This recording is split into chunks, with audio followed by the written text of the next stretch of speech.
But let's move on into our next discussion, and the one disclaimer I'm going to throw out there for you guys watching and listening at home. It's really, if you're on podcast services, you have no worry. But if you're on YouTube, there may be a point where the camera just cuts off and decides to not record me anymore.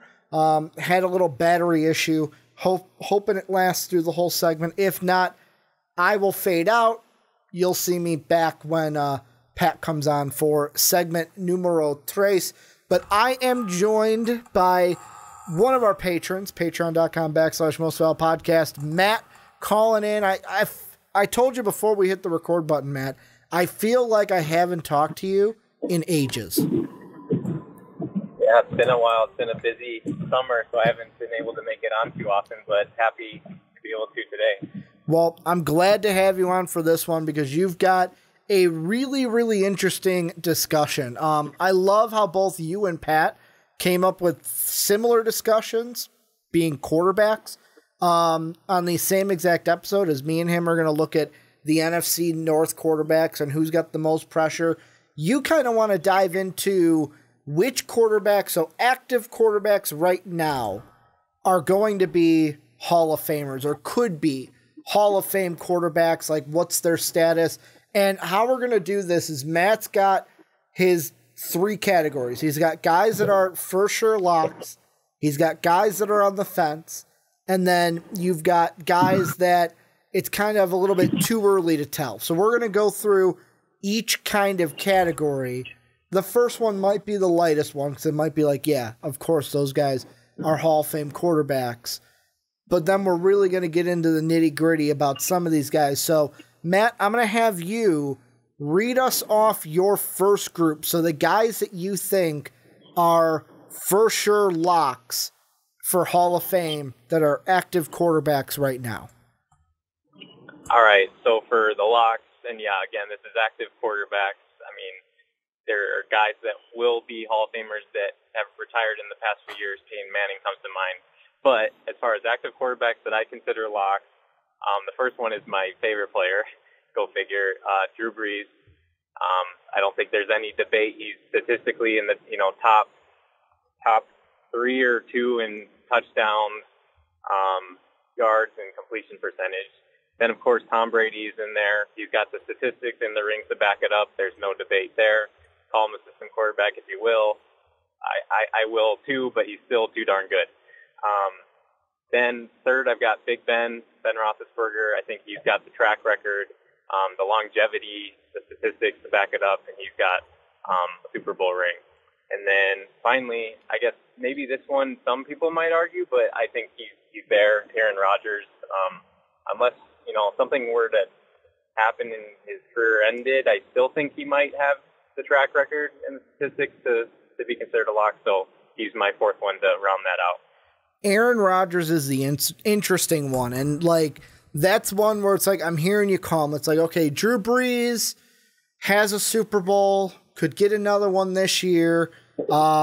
Really, his career was kind of resurrected overnight, I want to say, because of the injury in San Diego, and then resurrects himself with the Saints.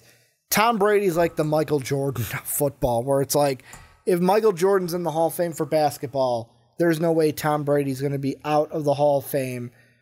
Aaron Rodgers is the interesting one to me because am I saying he's not a Hall of Fame quarterback? No.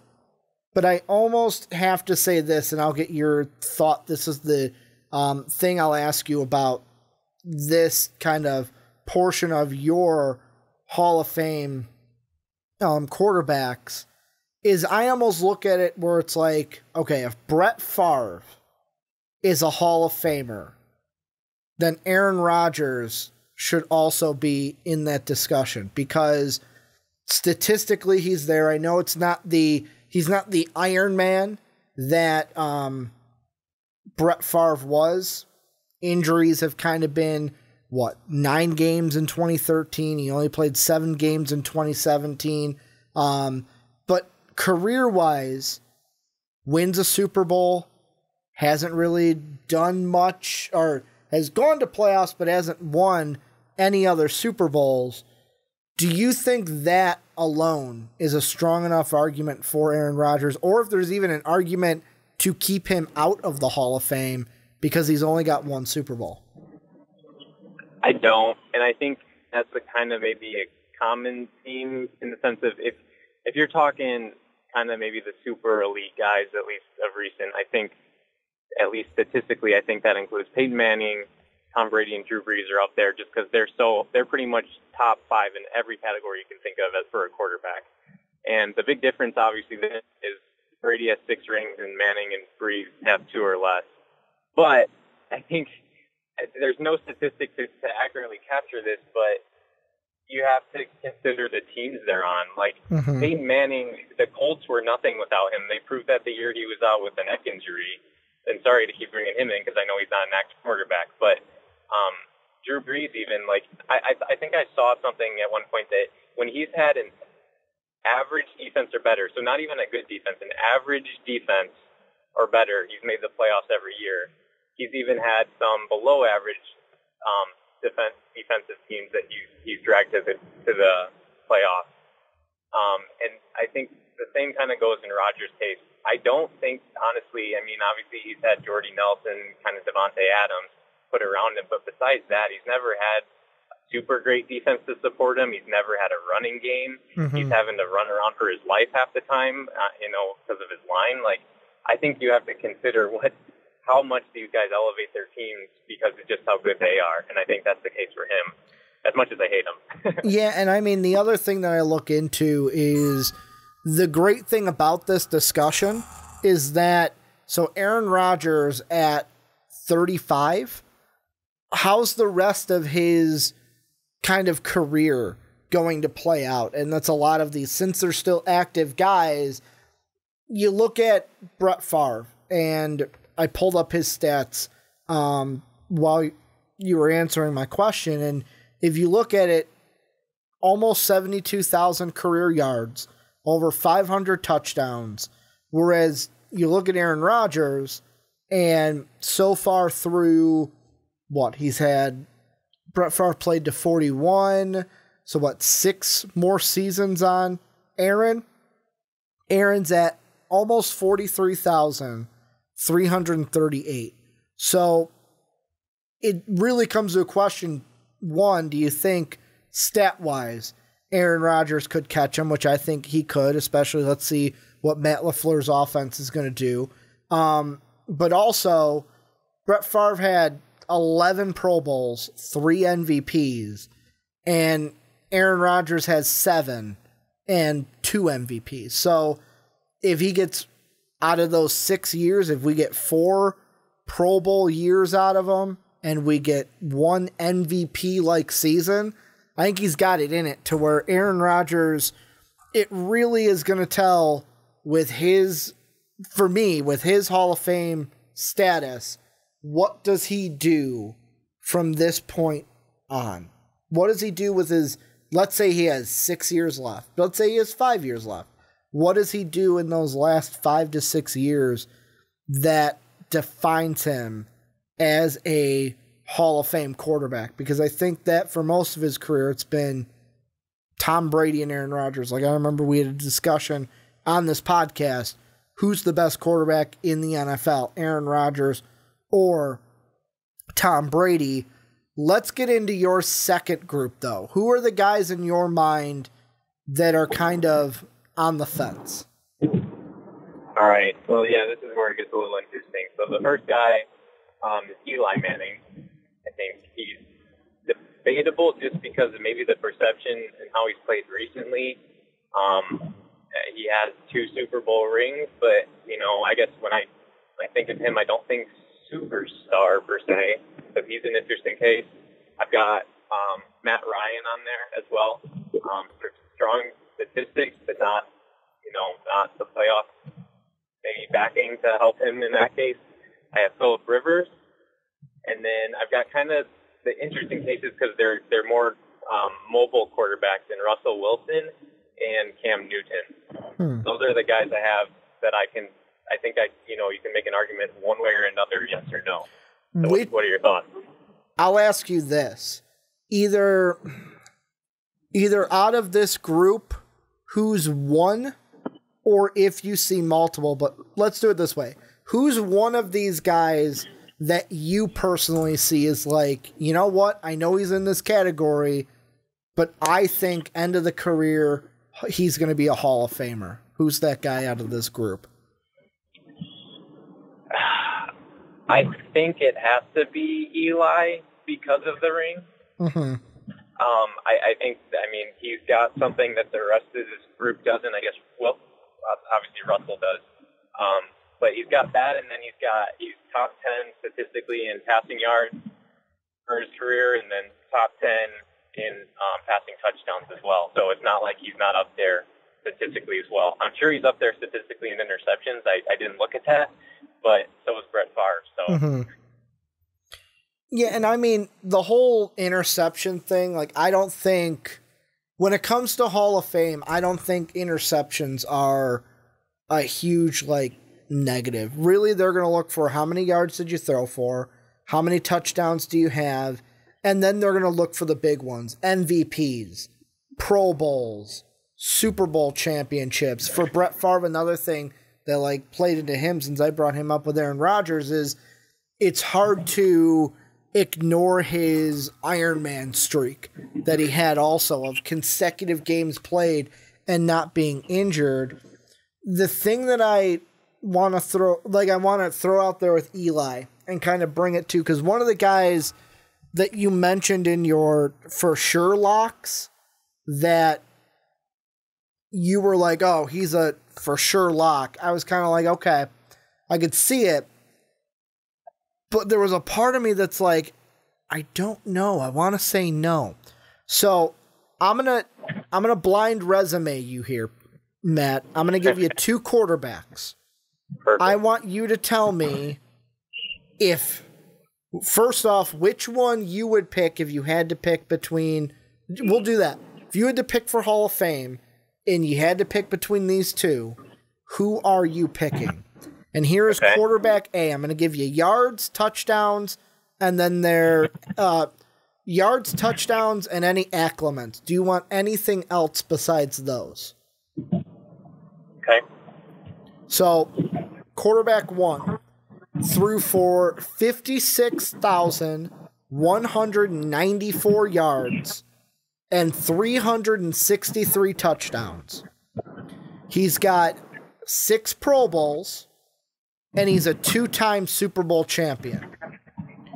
Whereas quarterback B has thrown for 55,981 yards, so he has about 1,000 yards less, and has thrown for 360 touchdowns, so right around the same mark touchdown-wise. And he's got the same amount of Super Bowls, 2 of them, but he's got 2 less Pro Bowls. He's got 4 compared to 6 of the other. Who are you taking for Hall of Fame, A or B? If I'm picking one, I think I'm picking A, not by a whole lot, but it looks like he's got the edge and very slightly in those categories. So I guess going A. So, do you know off the top of your head who you might have picked from your first group? I think it's Ben Roethlisberger. It is. So quarterback A was Ben Roethlisberger. Quarterback B was Eli Manning. And the point that I'm making by doing this is if you're out there and you are like, okay, Big Ben is probably a lock for quarterback for Hall of Fame, Eli Manning is 1,000 yards off when it comes to his passing yards. He's 3 touchdowns off in the touchdown race. They both have the same amount of Super Bowl championships. The only thing that Big Ben has on him, he's got 2 more Pro Bowls than Eli Manning. The only thing that is going to, in my mind, hurt Eli Manning is if you're sitting there going, okay, if he's got to make up another Pro Bowl, where is that going to come? Because he's already 37. He might be pushed out the door this year in New York. I'll ask you, Pat, if it's on the edge and it's so close, with him being so close to Big Ben, do you think he'll have time to have another season somewhere else or in New York to do what he needs to do to get into the Hall of Fame? I think even if New York pushes him out, if he can show to another team that he still has something in him, I got to think another team is at least willing to take a chance on him. Mm-hmm. So I think he will get that opportunity. But now that you point all that out and you do that compare, I think that's a good thing to do. I would say that I don't know that he needs to be honest. I think that's close enough to Big Ben that if I'm saying he's in, that Eli, it's hard to say that he wouldn't be in. The only thing I guess I will add is you talked about pretty much the same statistical categories I would when evaluating Hall of Fame performance, but the only other one I did look at was completion percentage. Mm-hmm. And when it comes to that, Ben is top 10. He's at 10 completion percentage in overall NFL career, and Eli is not. I don't know where he's at, but he's not in the top 20. So it's just that's just one other thing to look at. But that's also the thing when you're looking at that. You can make so many arguments and look at so many different things to make your argument. But that's where the discussion gets kind of fun. So the one that I kind of want to go into, and this is one that Sean threw out when I told him we were going to be talking about this, is his first one was like, ooh, Phillip Rivers.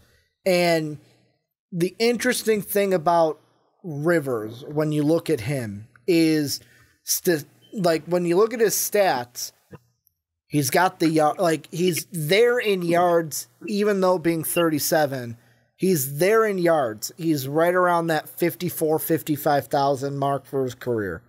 He's got the 374 touchdowns, similar, a little more than Big Ben and even Eli. The thing where he falters is, yes, he's got 8 Pro Bowls, but no MVP for Phillip Rivers, no Super Bowl championship for Phillip Rivers.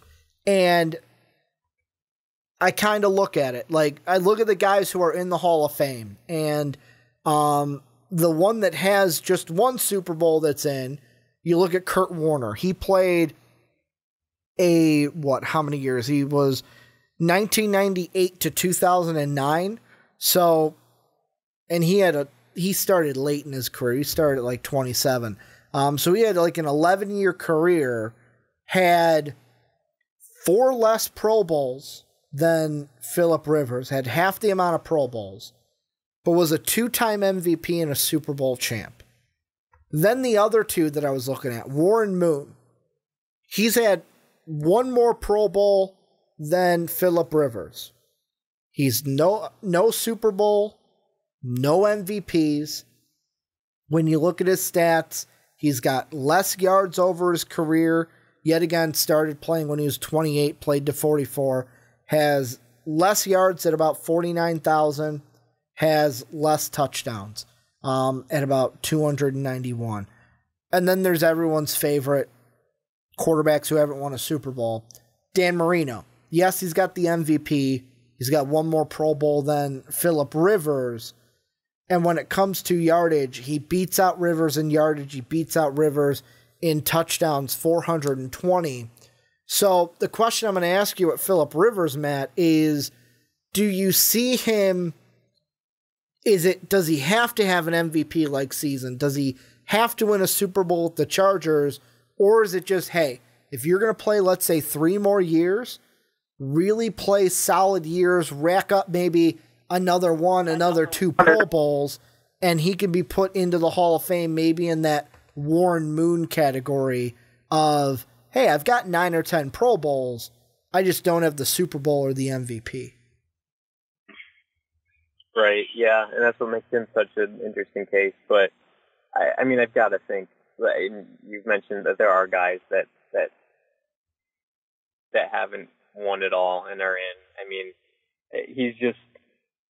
he's so high up there in too many categories that I don't know how you could keep him out, especially if he does play another 3 or 4 years.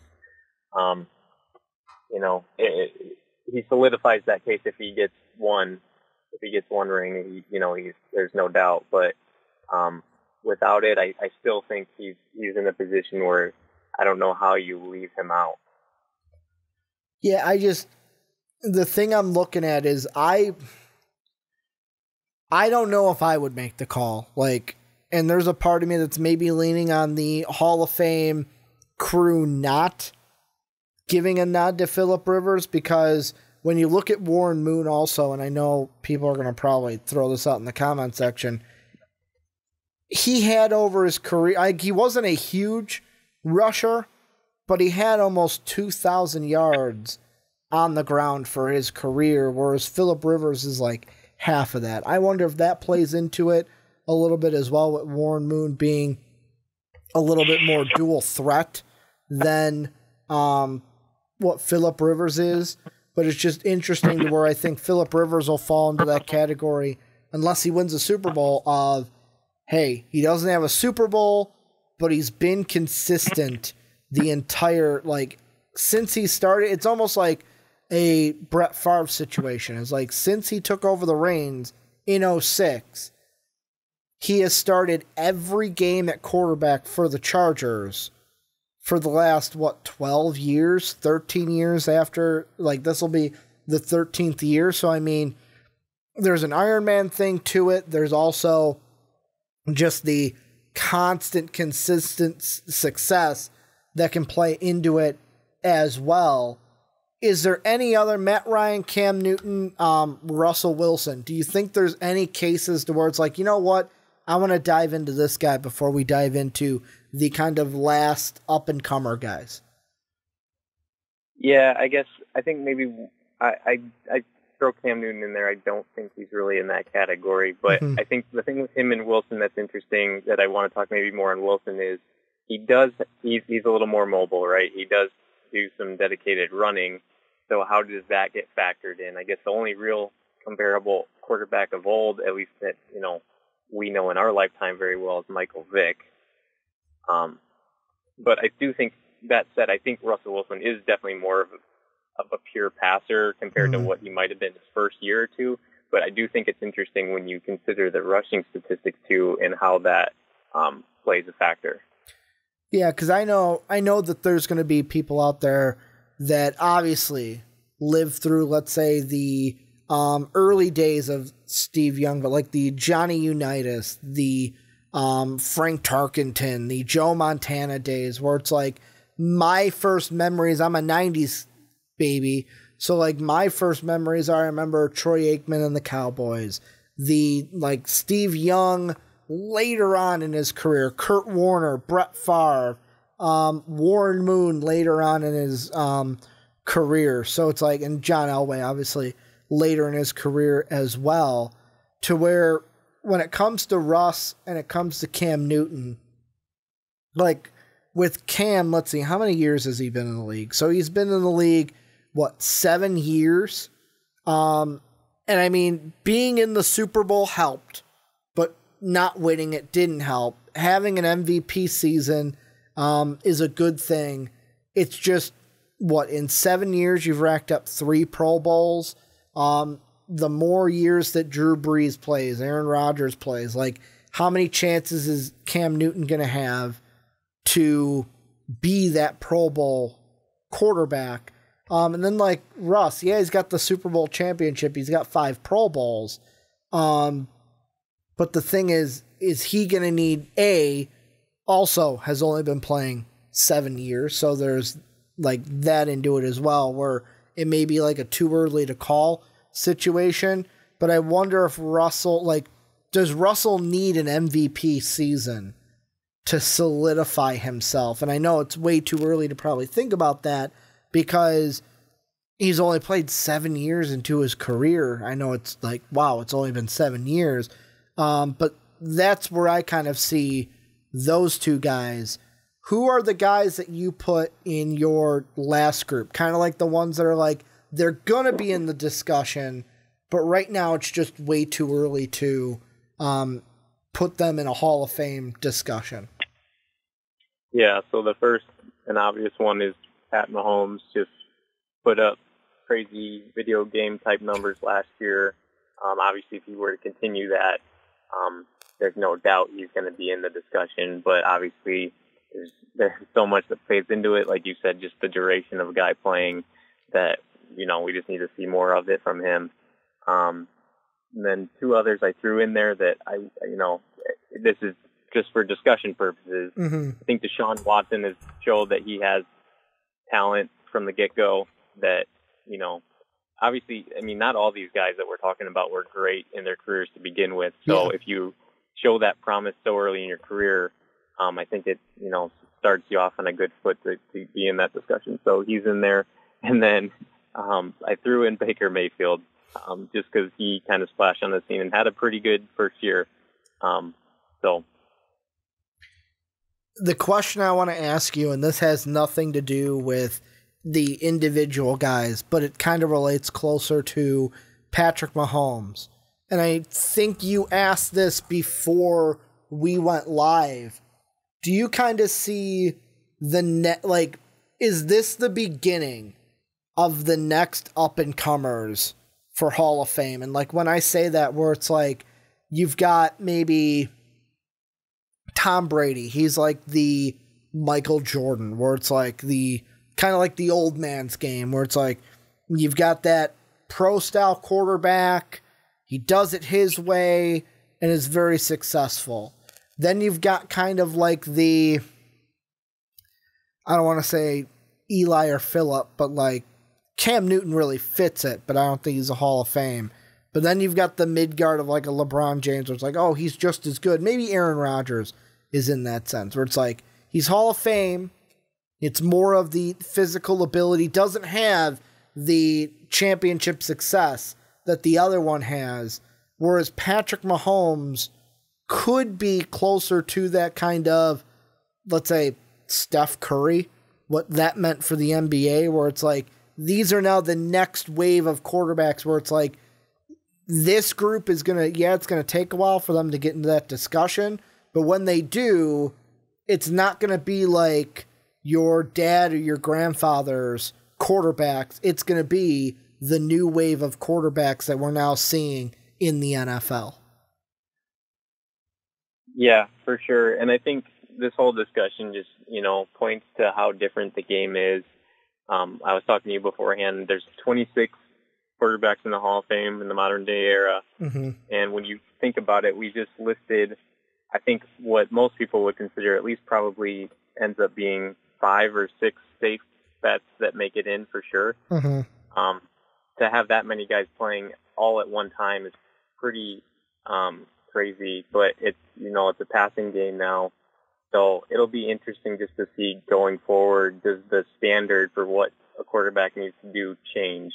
It's hard to do that because, you have all these old school guys that didn't put up quite the numbers, but it was a different game. So I think that's also an interesting part of this discussion. Yeah, and right now I'm trying to look, let's see, because the website that they have is great, but the thing that I don't like is they give you the, here's the years they played, and it's no, I want the years, that they were inducted into the Hall of Fame, and is Wikipedia going to let me do what I want to do? So I'm going to go to class here really quick. So yeah, the last quarterback,